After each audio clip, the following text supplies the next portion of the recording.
Welcome to the Her First podcast, a platform to help online business owners, coaches, and creators gain the confidence needed to build a successful business while creating a sustainable lifestyle balance. We are here to help you prioritize yourself in business and life. I'm Joanna Newton. And I'm Mishap.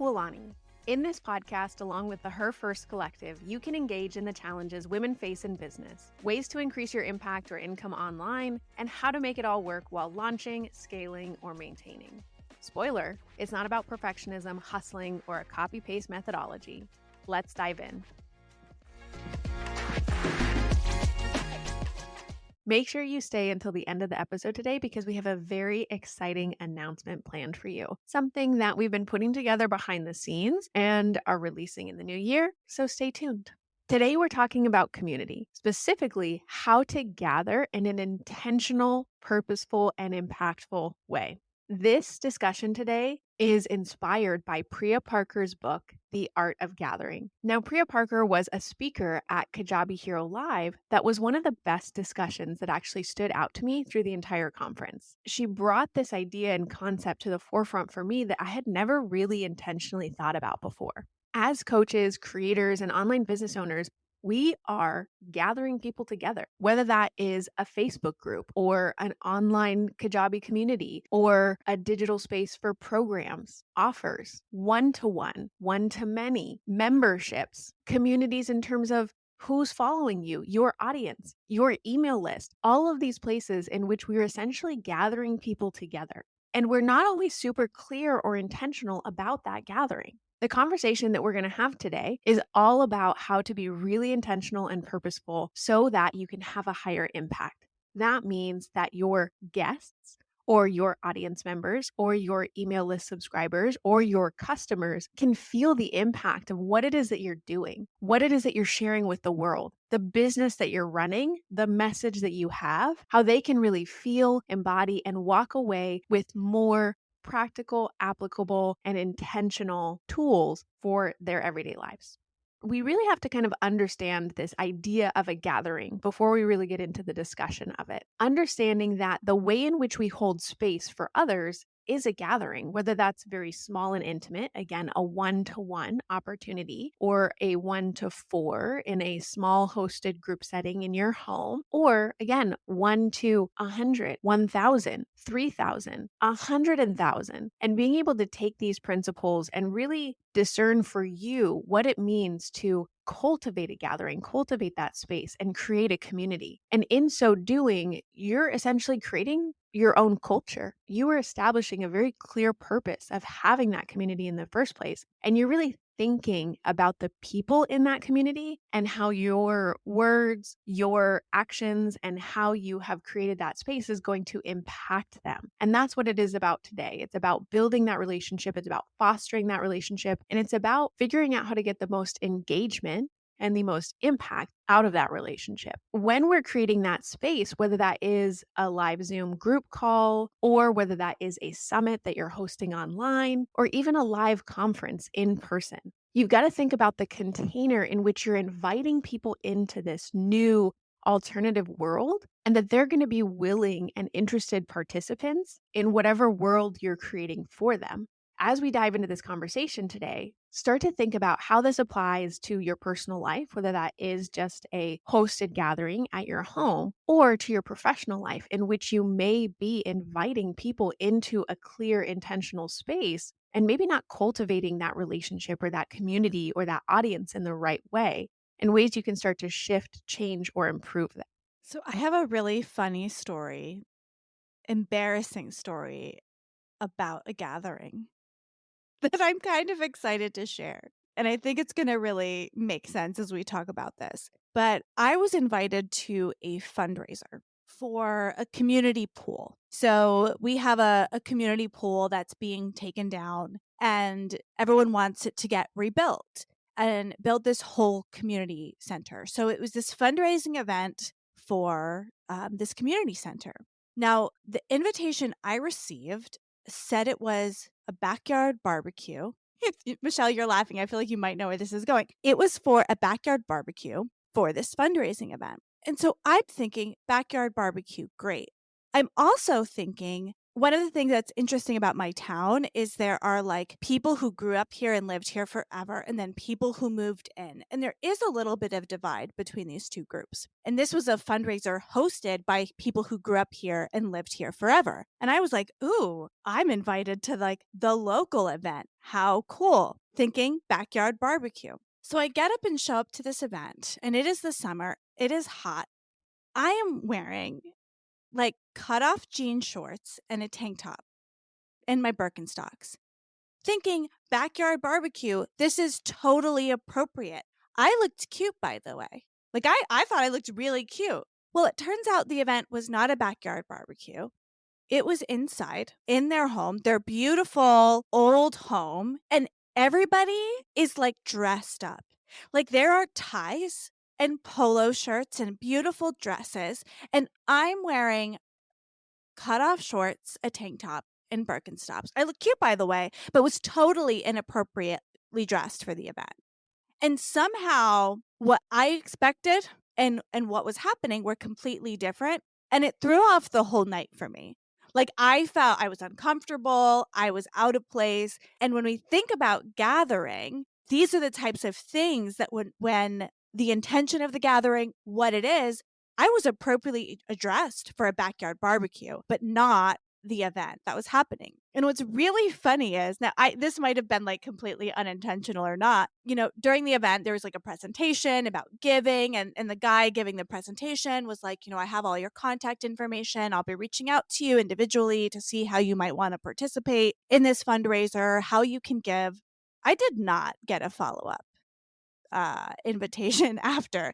And maybe it was because of how I was dressed, or maybe it was completely unintentional, but that kind of story makes me laugh. And when we're thinking about gathering and bringing in community, that purpose is so important because how people show up affects their expectations of the event. So, understanding the purpose of a gathering is so important. And if you're that host, communicating that, setting the expectations is so important. And then I think also having a purpose just really can help you set the stage for an amazing gathering. When you're creating those invitations, when you're deciding the food, if it's an in person event, understanding your why for the gathering as that host is really important so that you also communicate that to your guests and the people you're inviting in, whether that's a digital community, an online space, an in person gathering, whatever it is, really getting to that purpose and that why and then communicating that out is a really important part of creating a fantastic gathering and community. The story that Joanna is sharing is a perfect example of how that miscommunication can really impact the experience for your community. So, if you are intentional as a host, creating and cultivating the space in which your community not only feels welcomed, but they feel like they belong. They feel like they identify with the person that you are laying out that fits into the group and they want to take action. They want to engage, right? Joanna probably didn't give to that fundraiser because she didn't feel engaged in the opportunity. And we sometimes get lost in the sales or the lead generation or this kind of nebulous idea of how do I gain more traffic? How do I make more sales? How do I convert these people? And we don't think about them as people. We think about this disconnected concept of messaging, of marketing, of what am I saying and who am I being and how am I presenting myself in the world or in our online presence, in our social media, in our email marketing, on our pages, and all of these things. And really, we lack the connection with who that person is and what it is that they want to get out of it or how they want to feel a part of the experience. So, starting to think about again how this shows up in your business and where you might be lacking some of these important and integral pieces of holding the space, creating the intention, and having that purpose driven gathering in some way. When we talk about gathering, part of what Priya discusses that I think is really important is what's the transformation expectation? People are gifting you their time by engaging in the opportunity of an event or a gathering. It is the most precious and important, most valuable thing that any of us have is our time. So if we are paying attention to your social media, if we are opting in to your freebie or your lead magnet, if we are signing up for your course or your webinar, If we are engaging in your group program or signing up for a membership, there needs to be some sort of transformation affiliated with that. If it's an hour, if it's 3 months, if it's a year, whatever that container looks like. What's the transformation? What's the outcome someone's going to experience? Because again, you're creating a separate world. You're almost creating this independent time, space, nothing else matters type of opportunity that allows people to sink in and engage in whatever that container or space looks like. Priya brings up this idea of you're wanting them to exit differently than when they came in.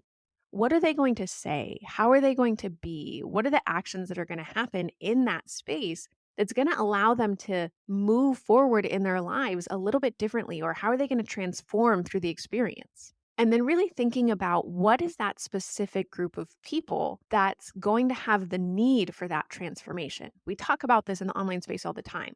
Nail your niche, identify your ideal client avatar, speak to one person. But when you think about it in an event space, you're really thinking about who is that person within a group who's going to identify with the need, the transformation, the small container or culture that I'm creating for them, and what are they going to get out of this experience? Being really intentional about what that is. Now, that could look like naming appropriately. What is your course, your membership, your offer, even your opt in? What is it called? And how does it appeal to that type of person or the group that you're trying to call in? Having really clear, articulated rules, being able to actually create boundaries for the space that you're creating. And then what does that invitation look like? How are you calling people into this? Is it direct? Is it more wide reaching? Is it intimate? Is it a little bit more harsh? What does it look like for you to be able to invite someone into that space and be really clear about what it is that you're calling them in for and what it is that they're going to get out of the experience? And I'm sure you've all been part of great events and like not so great events, right? Great communities and not so great communities. And if you think about some of the things that made it great or not so great, will probably come back to some of the things that we're talking about. Did you know the why? Was there like a shared transformation, a shared experience happening during that event? Were you better off for attending? Even if it's something simple like a dinner party with friends, you want to leave that dinner party probably feeling great, relaxed, rejuvenated, right? What is the goal of just that fun event, even? As the host, if you're doing the gathering through social media, a fun event, a community, whatever it is, being intentional about your why and that transformation that community will experience will give your guests, the people you're gathering, an understanding of what's going to happen, an expectation of the culture, and really help them engage and dive in. And with that, understanding the story behind the why can be a great way that people can connect with what you're doing. One of the things that, we do in my business, Millennial Marketer, is make sure our clients understand the story of how we came to be, why we do what we do. Getting them engaged and understanding that is an important part of building a relationship with our clients. Knowing why an event exists is so important to getting folks engaged and connected to what's going on. We talk all the time about storytelling in marketing. When you can show through a story what someone might experience or why they might want to be involved, that can be so much more powerful than just saying, come, join, it'll be great. You can actually share and connect on a much deeper level when you tell stories and you connect with people on that story. And being someone who, creates a lot of little communities and gatherings and meetings and all of those things every day, I can tell the difference between something going well because everybody's on the same page, everybody knows why they're there, everybody is connected to the story of what's going on, and when that doesn't happen. There's a clear difference in energy in the room when everybody's on the same page. The other thing, too, to connect with is that there is an importance to having some sort of healthy disagreement. The truth is, change and transformation doesn't happen if there's no sort of disagreement or matter at hand where different people, different ideas are coming together. Learning how to create the environment where there can be healthy disagreement can also make those interactions more meaningful. I'm not someone who's too scared about conflict, and having tough conversations is actually something that sparks joy in my life and, like, I know helps me grow. But I know for some people that can be super intimidating and I probably scare them away. Figuring out how to set the stage for that healthy disagreement is really important when you're gathering people. The term in art of gathering is disputable. So you want something that is actually disputable because the term that we're all familiar with, if you stand for everything, you stand for nothing. If you speak to everyone, you speak to no one, is really relevant here. So you have to have a very intentional, clear purpose and then very intentional, clear language, whether that is the rules that you set up or the engagement that you expect or the type of person that you're drawing in. Now, what we want to help you guard against is this vague notion, a diluted sense of gathering. Like Joanna's mentioning, we don't really know why we're here. We don't really know what we're doing, and we don't know really who or care about who we're doing it with. That's not the type of community that you want to create for yourself. You want to be really intentional, really clear about the type of person who is going to benefit from your community or your gathering, the type of person who's going to be drawn to it and also walk away with that transformation. So, taking the opportunity to get really clear about what that is, whether that takes some market research, whether that takes trial and error, or whether that takes you taking some reflection time, tune in. What does that look like for you, and what do you want that to be? Articulating that as you move forward into the gathering, which really brings up this idea of inclusivity and exclusivity. Now, this is something that stood out to me in a big way in the discussion that Priya was having at KHL, is that you actually want to be exclusive. And we're coming from a world, especially in the past few years, of inclusive, inclusive, inclusive. Include everybody. Everyone should be welcome. And we're not talking about diversity here when we're talking about exclusivity. When we talk about inclusivity, we are talking about whatever that means for you in terms of religion, race, ethnic identification, gender, whatever that looks like for you, being inclusive in that way. Being exclusive has more to do with other identifying factors of who we are and how we show up in the world that can help you more clearly align with, again, the type of person who's going to benefit from your experience. So it's okay to set boundaries. One of the examples that Priya gives that I really loved was that there was a group for, I believe it was 30 to 40 or in that age range of people who had lost someone to cancer. And this was the survived spouse or partner. Now, he held the space for this community at this particular age group. Somebody wanted to join that group, but they were 50 plus. And he politely declined, giving him the reason behind that. And then he helped him find another group in which he was going to be supported at that age range. And at first, that person, that individual who wanted to join, felt dejected and was upset that they couldn't be a part of this one group. After some time and being in the other group, he actually acknowledged and identified that there are different things that we go through at different ages, and our responses are going to be very different and what that means for our lives. So he went back to the original host and thanked him for not including him so that he could find the space in which he was really meant to be. So we often think that by being exclusive, by saying no to people, by creating the boundaries, that we're doing them a disservice. But we're serving the people in our community with more integrity by creating that safe space, as well as offering that other person to find the space in which they truly belong more so. So I think that we have to think of exclusivity as really the host protecting the community, protecting the gathering, protecting the members within that space. And again, not doing it based off of discrimination, doing it based off of the way in which the group was set up with the rules in place and having the integrity of holding those boundaries. What that can really lead to is opportunity for creativity and the success of the group and the members within so that they can truly thrive. We have 8 billion people on this planet. There are hundreds of businesses, if not thousands and millions. There are lots of different community spaces and groups. And ultimately, the goal is for each person to find the group that they belong to and that they feel comfortable enough being themselves in.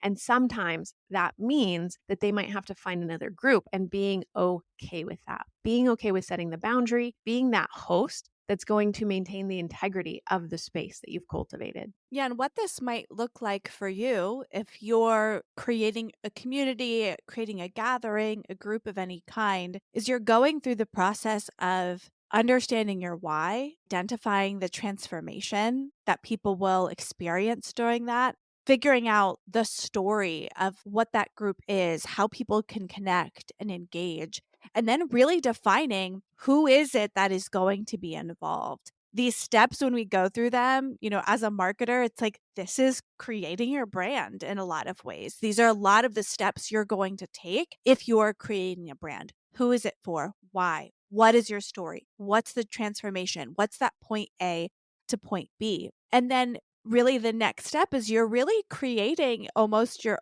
own nation, right? You're creating this sort of alternate place where people can connect with you. And when you think about some of the best brands and the best brand recognition, there's normally like inside jokes and sort of different rules for acting in that way in that community that actually help people connect around that brand. And one of the things that I think about when I think about this concept of community and creating your own nation is my high school theater experience. High school theater was a community in it of itself. And there was a language we spoke. There were traditions we had. There were things that we did that were so specific to that world. And it brought us together in a way that we wouldn't have had if all of these things weren't there. We had a purpose to be together. We were putting on a show. We had connected stories. Do you know how many stories of old cast parties and old people and the past shows, all of that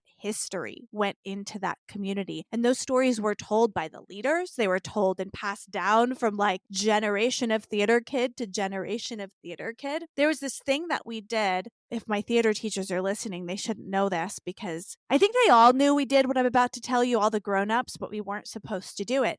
Your senior year, your last show, you were supposed to sneak into the attic to this like various place in the school and sign your name on the walls. So there was this area of everybody's signatures that went through the theater program. You had to sneak there, you had to do it your last show, you had to go sign that wall, and that was just something you did. So when you were a freshman coming into that community, you knew you were going to do that as a senior, and it was going to be like your way to kind of commemorate your time there. These little things that happen in a community is what makes them special and what makes people come back every year and what makes people want to be a part of it. And I think sometimes when we're creating community, we kind of forget about those little funny things that truly make communities special. You can think about what those things can be. A lot of times those things will develop organically, but it's your job as a host to tell those stories,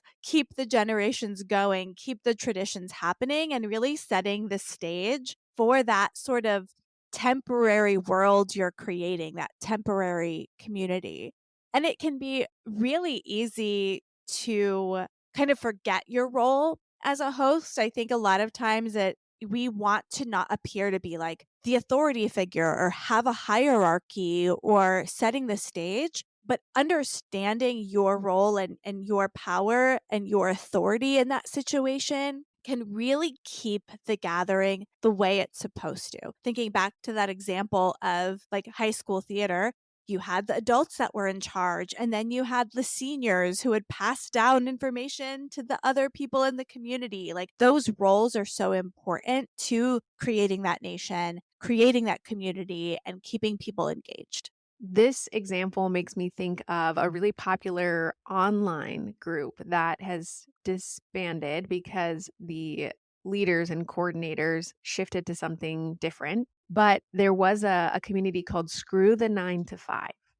And just in the title, you can think about the type of person who's going to appeal to that type of energy. You can really let your personality come to the forefront here. I think so often we look at comparisons and we look at what someone else has done that's been successful. And if we think if we replicate what it is that they're doing, that we are also going to see that level of success.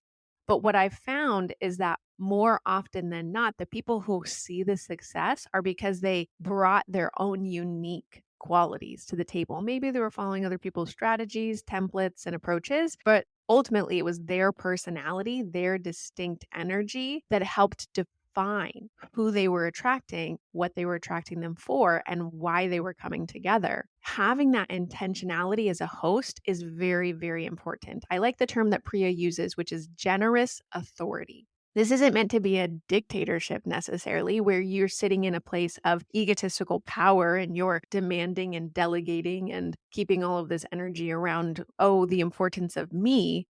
But you are taking a more systematic approach to your authority and your presence. And ultimately, you have that responsibility as a community builder. You are responsible for the connection that happens in that community. You're responsible for the engagement that happens in that community. You're honestly responsible for people's experiences in that community and what they are going to get out of it. Again, defining that transformation, setting that intention, having that purpose, defining the rules, and actually creating the expectations for how people are meant to engage in that space. And it's really actually being generous in that way is that if you've ever showed up to a party and felt like, where do I go?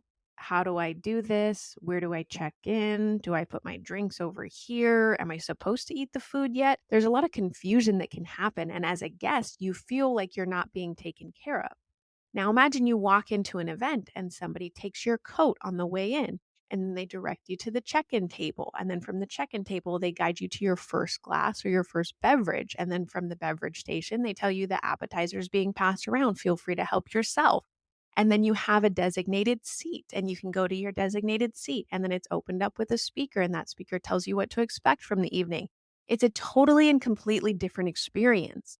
And you can think about this at all levels. Again, on a personal level, when you're hosting that dinner party or game night, what do you want your guests to experience and how do you anticipate the evening flowing? And having that presence and that generous authority to guide the space, not letting guests take over. We all know those communities in which one person is talking for 90% of the time. That's not very respectful to the other members of the group. So being clear about what you want the members to experience and then having the integrity with who you are as a host to show up how you enforce those rules of engagement throughout the process. So, really thinking about what that looks like for you. What are the practices that you're going to have? What is the language that you're going to use? If someone does step out of line in some way, what are the repercussions for that person? Do you politely guide them out of the group? Do they get a warning first?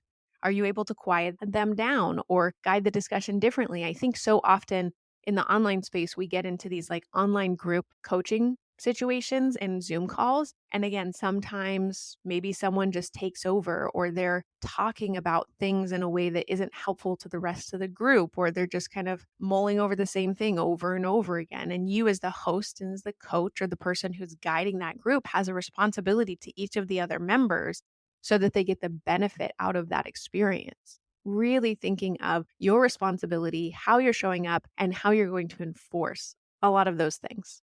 And that's the one I think one of the hardest things to do as a host is redirect. If things aren't going as planned, right? And one of the ways I experienced this a lot was in running like corporate meetings. Running corporate meetings is like an art form, especially when you have different people from different departments and different levels throughout the organization. It's really, really challenging to run that meeting in a way that everyone feels heard, everyone feels engaged, everyone's part of the process and pulling their weight. And one of the ways that I've been able to be successful in it, especially in tough meetings, is things like setting agenda, sending that around in advance, sharing any sort of rules like, hey, we will be brainstorming this topic. These are the questions I'll be asking.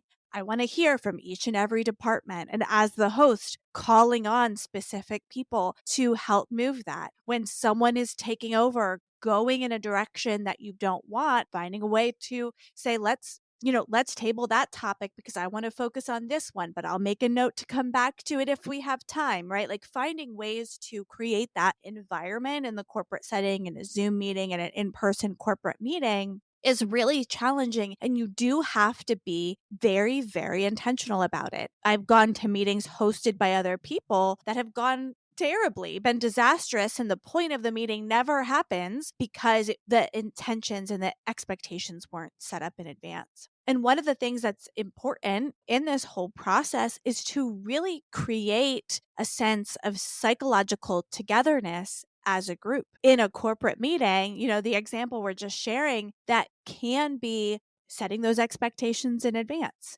If it's a first time gathering of people, having some sort of icebreaker to let everybody kind of speak up and share and get involved, calling people out specifically to answer questions. If you're in a group coaching setting or an online community, providing an easy way for people to engage early on in the beginning of the gathering is really important. Like thinking that first 5% of your time together is going to set the stage for their entire experience going forward. If you show up somewhere for the first time and you feel uncomfortable, you feel out of place, you're there, no one's helping you get in, the chances that you want to come back are very slim. Even think about your own social media accounts. Someone comments on your stuff for the first time. For some people, leaving a comment on the internet is stressful. If no one responds to them in a kind, engaging way, what's going to make them want to keep following you,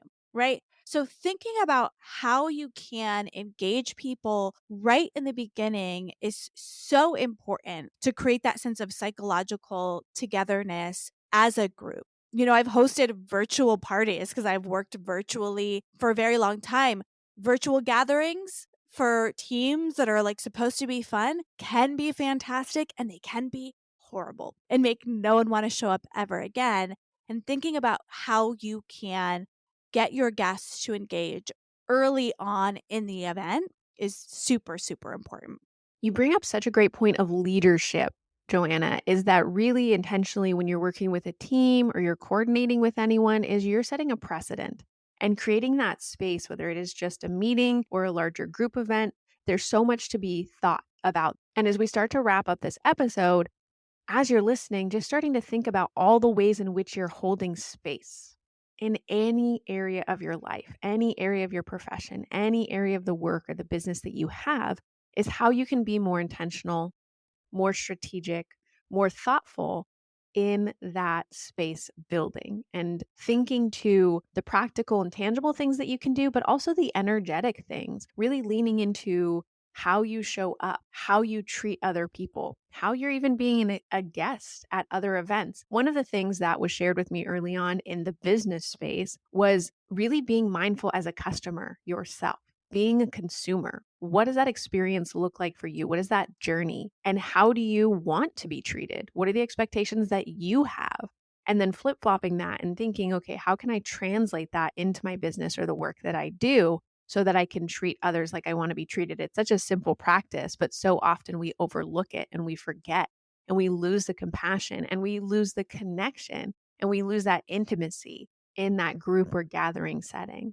So just being mindful of what that looks like for you, how it shows up in your life, in your work, in your business, and how do you want to be in the world? What type of host do you want to be? And thinking about some of these pieces to just kind of elevate that a little bit. And speaking of community, one of the reasons why we wanted to host this conversation was not just to improve your ability to host and build community, but to also invite you to an exciting opportunity that we have heading into the new year. Michelle and I always talk about how we can engage more with the folks who listen to this podcast. I often will get texts or direct messages or comments on the short videos that we post about all of these topics. And I love the conversations that I'm having one on one with so many of our listeners. But one of the things we feel like we're missing is a way for all of us to engage with each other. So that's why we've started the Her First Collective, which is a completely free Facebook group that we invite all of you to join. The group is so that we can talk about these topics, answer questions, and really support each other as we work towards putting ourselves first in business and in life. Also, in this community, our intention is really to allow you to come to the table with questions, with ideas, with concepts, and get the support that you might be missing or lacking. As I was getting started, this is a big part of my story, is that I felt very alone and very isolated in this experience of launching and having and running an online business. And it felt like the points of entry were very high. That meant $10,000 coaches or $4,000 programs. We want an opportunity for you to get the feedback from working professionals in this industry who have seen behind the scenes of a lot of different businesses, to give you feedback, to provide advice at a very introductory level, and hopefully get you to the point where you can understand what that business idea is and you're ready to launch it. Or you're a service provider or practitioner in the space and you want to launch a course. You just want to talk to someone about, I don't even know what I'm thinking about. I don't have this idea in place, but I need some feedback. I need some support. I need a little coaching to discover the focus, to get the clarity and work toward that big goal. So we're going to open that up in this community in the new year, and we're so excited to have you engaged. So right now, the community is open. You can go to the link in the show notes and ask to join right now. We do ask a couple of introductory questions because we want to make sure that this community is for female online business owners, coaches, creators, those aspiring to be business owners, so that we can keep our community focused. So answer the couple of questions. You'll be added to the group by myself or Michelle. And then please introduce yourself. We will leave this episode linked in the community. So if you do have questions or thoughts to add to this particular topic on community building, you can add that right in the group and we can have a discussion around community in our community this week. Thanks for tuning in. Find the link in the show notes to join us in the Her First Collective, a free Facebook group to discuss the podcast, ask questions of our guest experts, and network with a group of female entrepreneurs who value collaboration over competition. Please subscribe, share, leave a review, and be sure to catch our next episode. What is one thing you can do today to prioritize you in business and life?